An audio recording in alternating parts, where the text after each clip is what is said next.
Breaking the cast with oil is definitely like a trendy thing. It's like, oh, I got to use an oil or a serum to break the cast. I find that to be kind of funny, seeing as we produce so much of our own oil right here. Yeah. Constantly producing oils on our hands. The shampoo that you use has oil in it, the conditioner that you use has oil in it, and the products that you use have oil in it. Yeah. Okay, so you want to break the cast now. You don't need oil to do that. You can sit there and you can hit it with your hand enough times. Yeah, you might have to do it a few more times, but that's going to break that cast. You don't need the oil to do it. But if you insist on using something to break up and kind of hold on to your ends a little bit, their Sweet Spirit leave-in conditioner is super light, and it's formulated to be rinsed out of your hair a lot easier than an oil. So you can just blast a little of that into your hand and you can break it up with that instead of the oil. The things that I don't like from InnerSense are necessary sometimes.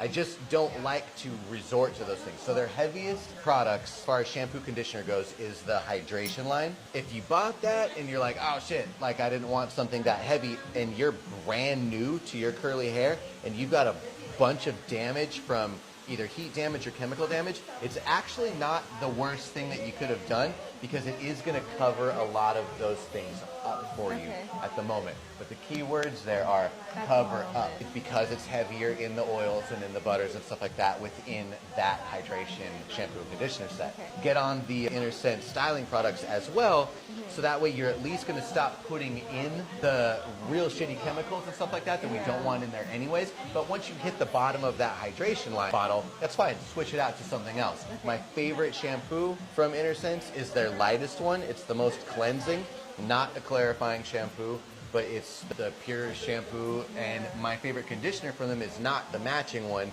although it's nice. It's just light. So if you want something a little bit heavier, the Color Radiance or Daily Color Conditioner, you have a ton of hair. For anybody that's wearing this much hair, I like the idea of as little product as possible, including the shampoo and conditioner. Okay. Just because I want this to remain as light as possible. You're already carrying around a lot. So the less we have stacked on, the better. As long as you got it looking the way that you want it and it's healthy. Yeah.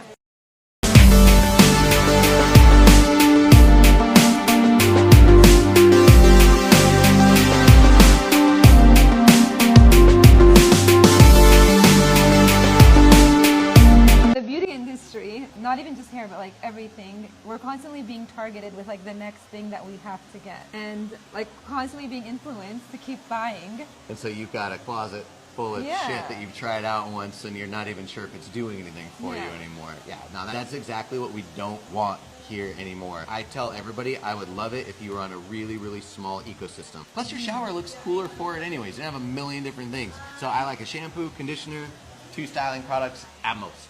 If you're the person who gets it down and you like fucking around with your hair a lot, that's fine. You know what you're doing, that's great. Most people just aren't in that boat. They're like, I'm trying to have an easygoing life. I have a lot of other hobbies aside from my hair. A million products is not for the everyday person that's trying to have their hair look as good as possible, be as healthy as possible. I don't like that people get marketed to that way and have to try everything, and you won't even know if it's good or not. And then you'll be misled because, oh, I put that in my hair and one day you got some definition, but you know how curls are. From one day to the next, they could be 1,000 different things. So I'm more interested on what that product's going to do for you long term. The different product lines that are coming out for curly girls. All of a sudden it's like, oh, and then here's another product, here's another product. They have, you know, enough stuff in their shampoo, conditioner, or their gel or their cream or whatever, and oh, and here's a clarifying shampoo that you need now as well. Why do you need a clarifying shampoo if this is formulated well, or if it's not super heavy? I'm all for a clarifying shampoo if you're like living in an area and these hard water and it's building up over time.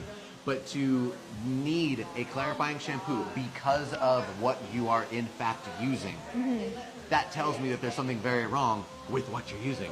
Because you're going to have to clarify it out, which is only going to strip your hair further. And people are going to be like, oh, it's not that clarifying. Well, okay, then why the fuck do I need it? Which one is it? Do I want this shampoo or do I want the clarifying shampoo? And if I need this, why do I need that? A lot of extra stuff comes out. It's like, oh, here's an oil to break your cast. Here's a clarifying shampoo to wash out all the bullshit that we put in your hair. That's manipulative, in my opinion. Less is more, water is life. That's what you gotta remember. Less is more, water is life. And as your hair actually gets healthier, you're not going to need to be so dependent on all that stuff. Don't get me wrong, I love that some people like a cast. There's nothing wrong with that. But like and need are two very different things. And the person that likes the cast, their hair's crazy fucking healthy, they know how to just break that up really easily. Or they know that they're going to come see me in 4 months and I'm going to dust their ends anyways. And I'm fine with that. I just don't want people to get lost and misled on, you know, these lines that come out with 100 different things. And if you're using this, now you have to buy this because it's going to build up on you. That doesn't make any sense.